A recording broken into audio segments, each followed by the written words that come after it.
everybody, it's Alyce-Kay Ruckelshaus from Threshold of Hineni. I'm going to try something I've never done before today, and this will be for the journal that we're working on, the Autumn Garden Journal from Penny's kit, her DigiKit, and I'm not exactly sure how we're going to use them, but we'll use them on cards and stuff. Anyway, so I saw this video by Tinson today. I will link it below and check out her videos. She is one of my favorite artists. Her things just come out very beautiful and feminine, and I love it. I love it, and I love listening to her accent and her fun little British words, some of which I think are probably her made-up words, especially her technical terms. Anyway, so what we need today is we need some book pages, and these could be junk mail pages too. I mean, just, you know, like individual or sheets of, you know, a junk mail letter that's been sent to you, paper that's typed on.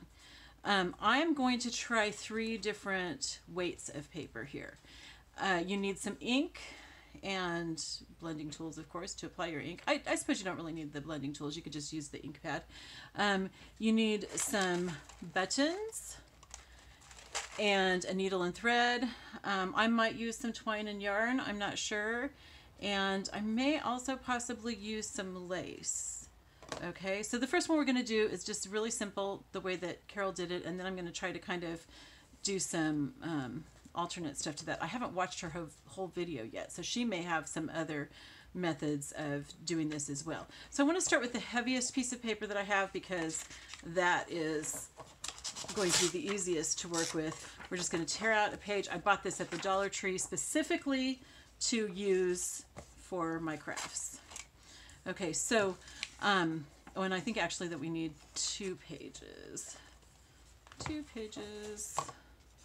We're going to tear enough for several, but we'll just do 1 here on the video. Okay, so the first page, we want to go around the edges first, and we just want to tear it. And you definitely don't want to be neat with it. You just want to, like, I don't know who, one of the junk journal artists, you don't want to be precious with it. Don't be too precious. I love it when she says that. I think that might be Diane H., but I'm not sure. I watch so many different people. Okay, so this one we're going to just tear in. Oh, and I want to tear off most of the border here too. This paper tears so easily. That's great. Okay, so this one we're going to tear in half lengthwise. And this will give us the larger pieces, which will be the bottom part of the flower. And then we're just going to tear these into squares, or as close to squares as we can get them. There we go, like that. Okay, and then this one we're going to tear also all the way around. Try to get rid of as much of that margin as you can. Okay. Remember, don't be too precious. Sorry, you guys, I'm in kind of a rare mood. I went for a walk today. I am trying to get back to where I can walk after Lyme. Okay, so this one we're going to tear into 3 pieces so that we get smaller pieces. So, and I'm not being super exact, but just, there we go. See, like this one's thinner than this one. Hopefully it's still thinner than the others, than the ones that we tore in half. Okay, so then these we're also going to tear into squares, approximate squares. Okay, there we go. Okay, so all I'm going to need to make 1 flower is 1 of the big ones, and I'm looking for one that has writing all over it, and 1 of the small ones. Okay, so we've got both of those. Then, in order to tear these into sort of kind of circles, we're going to tear off the corners and kind of curve it as you go, but it doesn't have to be an exact circle.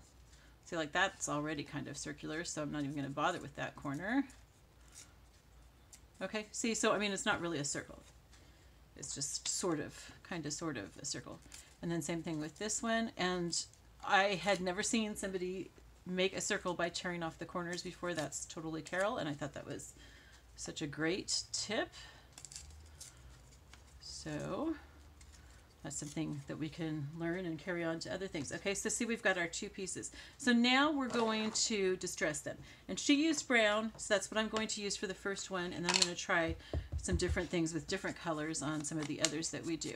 And we're just going to distress all the way around. I mean, really distress it, kind of go in on it. So if you just want to get the edges, then you go like this so that you're perpendicular to it. If you want to get more on it, then you get flatter and flatter.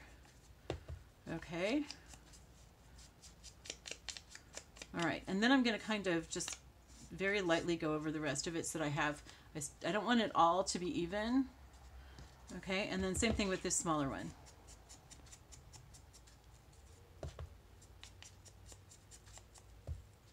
And we'll just see how much we can do in one video here. Okay, and then just rubbing lightly on it. Okay, so that's it for the distressing. This is super easy, you guys. Okay, and then, let's see. So then she just put these on top of each other. And, you know, I could put them like this, but I want to, you know, so that it's kind of like, you know, the taller part and taller part, but I'm going to just turn it a little bit because I don't want it to be all even like that. And then I'm going to choose out a button to go in the middle. Let's see. Do I want like a big one like that? Yeah, that's cute. I like that. Okay, so I'm going to choose a button and then a needle and some thread. Here's a needle. Oh, I should have threaded this ahead of time. Sorry. Did not think to do that. Okay, we don't need a lot of thread, and I'm using kind of a thick thread. That's yellow. Is that going to... Yeah, that's going to look okay. All right. Using kind of a thick thread so it can be seen. Ugh. Sorry, you guys. Now you've got to sit here and... Oh, it went through fairly easily. Good. Okay, I'm not tying a knot, and I'm leaving a long tail because I do want to leave some tail here. Okay, so I'm going to put the button approximately in the center. You have to ignore your seamstress instincts to go in from the bottom because we want the thread to hang out the top. So we're going to go in from the top here and go all the way through and leave some hanging out like that. Okay, and then we're going to come back up through the buttonhole here. Oh, and by the way, okay, so I'm pretty good at like judging where the hole is, but if you're not used to sewing, Carol had a great tip. Put your pin through like this, okay, but don't push it all the way through, and then you've got your hole in the back, so you can see exactly where you need to go in. Okay, so I thought that was a great tip. It's not one that I need, but if you're not used to sewing, that would probably be really helpful. And then we're just going to go through the buttons again just a few times. Oh, there we go. Like 3 times is probably plenty. So that's 2. And I'm kind of holding this tail out of the way so that it doesn't get pushed all the way through. Okay, and then here's 3. Okay, and then I'm just going to cut that off. Bonk. Okay, and then you have to make that noise, by the way. Okay, then I can just leave this hanging however much I want. She trimmed hers, so let's go ahead and trim ours to about there. I kind of like the long one, and I may do that with some of the others, but there we go. So that's our first button flower. Isn't that cute? I love that. It's a great way to use book pages. Book pages just, you know, they add a lot because of all the writing on them and everything, and I can still move that slightly. Okay, so that's one. Okay, so now I want to try one with some slightly thinner paper. This is from my first book that I wrote. I'm looking for something that has, well, I just need writing on one page, I guess. And I rewrote it and gave it a new title because, you know, your first book never comes out all that great. Okay. There we go. Okay, and so same thing. I'm going to, and this paper is a little more yellow already, so that's kind of nice. So we're going to do the edges. Let me get rid of these 2 books because I have too much stuff on my desk. It's kind of bothering me. Okay. So we can get rid of this. And actually, I probably should, well, no, this is still too white for Franken paper, I think. Okay, there we go. And then this page really quickly, just tear the margins off. We want a nice ragged edge that's not at all carefully done.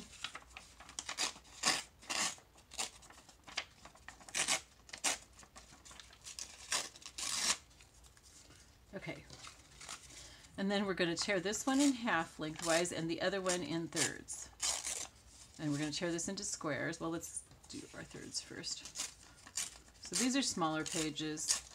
So it's going to be a smaller button. I mean a smaller flower. Okay.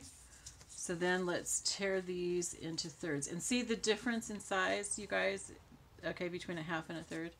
All right, so we're going to tear these into squares, squares, squares, squares. And I'm going to just put the rest of this into my Frankenpaper pile. Okay, and then these will be squares, squares, squares, and a little bit torn off to make it a square, and this can go into my Frankenpaper pile. Now I'm just going to need one from each one, so I want one that has lots of writing on it. And this one even has italics on it. Okay, I'm going to put these with my other papers. And, you know, it would be cool to make some that have the cream color paper and some with the white. Okay. All right, so this one I want to do just a little bit different. I want to first use the brown because I'm going to make some green on this. But see how the green in here is, it's not a green green. It's not like a forest green. It's more of a... Let me see if I can find some. See, it's almost a blackish kind of green. So let's, and it's got more of a, you know, old look to it. So we're going to use our vintage photo distressing ink first, and then we'll do the green on top of that. I would kind of prefer to do the green first and then do the vintage photo on top of that, but the green would stay on my vintage photo blending tool, so I don't have enough that I can just, you know, set one aside to be mixed or something. That would be perfect, really. And I also don't want to get green ink into the vintage photo thing. Now I could do blue on one of these and green on another. That would work too. But I'm going to do, you know what? Yeah, let's do that. Let's do green on the bottom one, the big piece, and let's do blue on the top one because there's quite a bit of blue, dark blue throughout this, and the blue that I have is really dark. This is chipped sapphire, and you guys, I like it. It's okay, but to be honest, I would go for more of the denim color rather than the chipped sapphire. The chipped sapphire is a little dark for me. You know what? I forgot to make these into circles.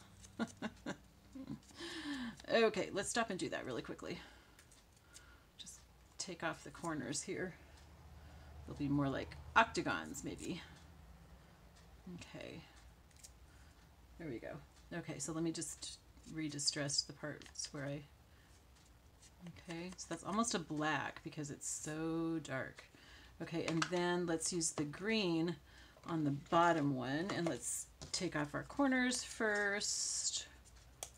Corner, corner, corner. Oh, those can go in the Frankenpaper. Okay, especially because they're distressed and everything. Okay, and then let's use our green. I get my green I got from Hobby Lobby. Where's the, here we go. You always want to use the right blending brush. Okay, so I'm gonna do some green around this. I'm not sure that, yeah, the brown does make a difference. Yeah, it definitely does. Okay, and then I'm just going to put a little bit smudged on there. Okay, and then we'll see how this works. Now again, this is a slightly thinner paper, and I'm going to put these together slightly different too. Okay, so what buttons do we want for this? Do we want something brown again? Ooh, or what about pink? No, I don't like that. I have a blue. That's okay, but not great. How about brown? I think I like the brown the most. Let's try green, just in case. Did I already do green? I think I did green already. Let me see if I can find a navy. That's black. Lighter green. Nope, I think the brown's good. Okay, now there's one other thing that I want to do, and that is use just a tiny bit of lace, I think. I'm going to cut it and see, and if it looks good, then we'll use it. If it doesn't, then we won't. I'm going to snip off the corners of this too. I'm using my paper scissors on this. It doesn't work real great. Okay, and it's not a circle, it's more like an oval because I want it to show. And these little scraps, when I clean up, I will put those in with the Franken paper. Okay, so yeah, so that's nice. I mean, this lace hardly shows at all, so it might be better to use like this kind of lace maybe. But it does show some, and it's pretty. Okay, so what I'm doing is I'm kind of hanging it off the corner here, if you can see that. Okay, and then I've got my button. Okay, so I like that. That's good. And let's go ahead and, do I have enough thread on here? Nope, I need to get some more thread out of my sewing machine. Come on. Sorry, you guys, I should have had like several already threaded or something. The nice thing about my sewing machine is that it threads itself. You have to do, you know, like you have to thread the machine, but the machine threads the needle for you. Okay. All right, so again, I'm going to leave some of it hanging out for a tail here. I'm not really worried about getting this perfectly in the center. In fact, I kind of think it's better not to. Okay, and then up through that other hole, you know, after saying that I am able to do that so well, I'm having problems. Okay, now I want to hold on to this tail so that I don't lose it. So I'm holding that there. And 2 times through, and I'm kind of hurrying because I want to do 3 and my 3 flowers, and my recorder turns off after half an hour. So I want to get those all in. Okay, so there we go. 3 times through and cutting it. There we go. And just leave that thread hanging, and you've got the lace there and everything. Can you all see that? That's cute. Okay, so we have 2. To be honest, I like the brown better. Okay, so I think the next one I'm going to do just with brown. Okay, so here's this lace. I'll put it aside and I'll put the pin in later. I'm going to put these little lace scraps in with my Franken paper. Little tiny pieces of lace are great, as well as larger scraps. Okay, so this is really thin paper. It's dictionary paper. And I think that if we sew through it with the needle, I'm going to put the needle away because we're not going to use it. If we sew through it with a needle, it will probably tear it and not hold very well. So we're going to glue this one instead. And then also, this has this line down the middle, which I think is going to be interesting also. So this one doesn't have too much of a margin, so we don't really have to tear off a whole lot. But we do want to make the edges jagged, so I am tearing around. And since I'm getting some of the writing on it, it's going to go into my Franken paper box. I love dictionary pages. And you know, you can get dictionaries at the Dollar Tree, and then you don't have to feel bad about tearing them up. This is an actual dictionary that we had. But we had so many dictionaries, and this is just a paperback one, so it's not a big deal.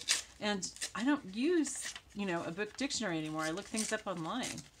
So I figure may as well, instead of just throwing it away or having it sitting on my shelf where it's not getting used and just taking up space, I may as well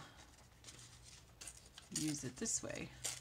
Now, to be honest, Bill gave me many, many things to use for my junk journaling because he loved it, but he probably would kill me for tearing up a dictionary. So, but too bad. He's up in heaven. I get to have my fun here. Okay. There we go. So I'm going to tear this one in half.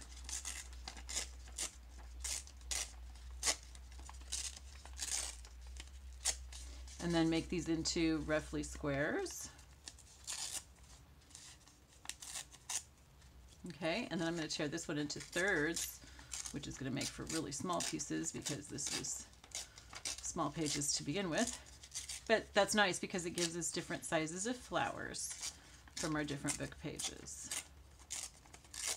This one you have to be a little bit more careful tearing with the thin pages, I'm noticing. Okay, and then I'm going to tear these into roughly squares.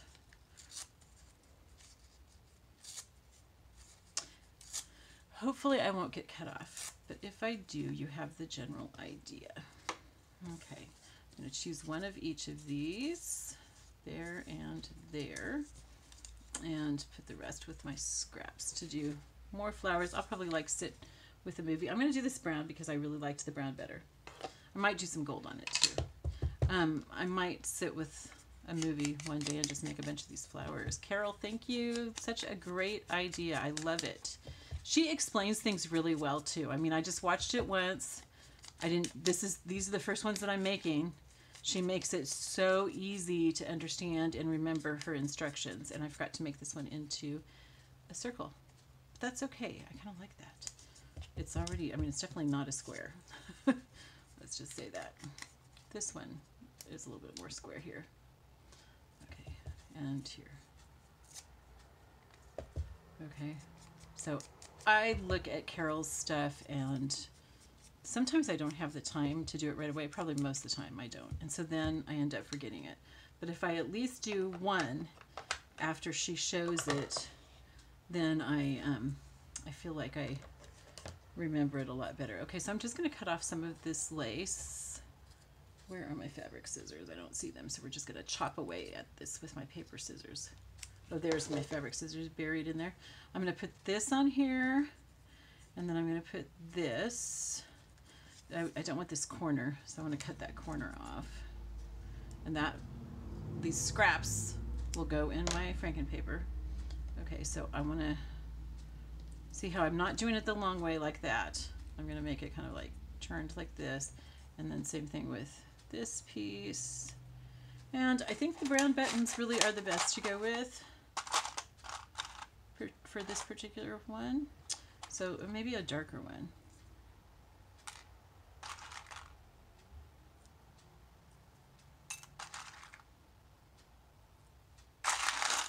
I guess I don't really have any really dark brown buttons here. I have some in my collection someplace. Well, here we go. There we go. That's good. Okay. So because this paper is so thin, I'm going to glue it instead. Oh, I left my bottle open last time. Hopefully it'll work. Okay, and I'm going to use twine. No, I'm going to use some of Bill's yarn, this soft yarn, in the button. Okay, so what I'm doing is there's 4 holes, I'm only going to use 2. I'm sticking one end through, well, that's a good end, so let's just stick this through this way and leave this hanging out. And then I'm going to go through the opposite hole, not the hole next to it, but the opposite one. Okay, like that. And then I'm just going to tie it. If I had left enough, I could make a bow, but that might be too much for this particular flower because it's so small. On a larger one, a bow would probably be nice. Okay, and I'm going to tie this twice. Hopefully my glue bottle isn't in the way of you guys seeing this. I'll show you. Okay, so I've got this tied like that. Okay, so I'm going to go with the layers. I'm going to put some in the middle for the lace. I'm not going to put glue every place that the lace is going to touch. I just want it in the middle. Ugh. I have a new bottle of glue I need to get out. Here we go. Okay, so then I'm going to put my lace down like that. Okay, and then I'm going to put some glue on top of that for this piece of paper. Oh gosh, you guys. All right, I need to remember to get my other glue out before I do another video. And put this paper on top of that. There we go. Okay, and then I want to put a good amount on the back of the button. Since buttons are heavier than the rest of it, you know, we need to use a nice amount. It's okay if it comes through the holes. It won't show when it dries. Okay. Which direction do I want it to go? Like that. Okay. So there we go. This needs to dry. But that's my little flower. Aren't those cute? These are the 3 flowers. I think those are just adorable. So, Carol, thank you so much. If you see this, thank you for your great ideas. And we will use these someplace in our book. All right. I love you all. Let's pray for each other, okay? Bye-bye.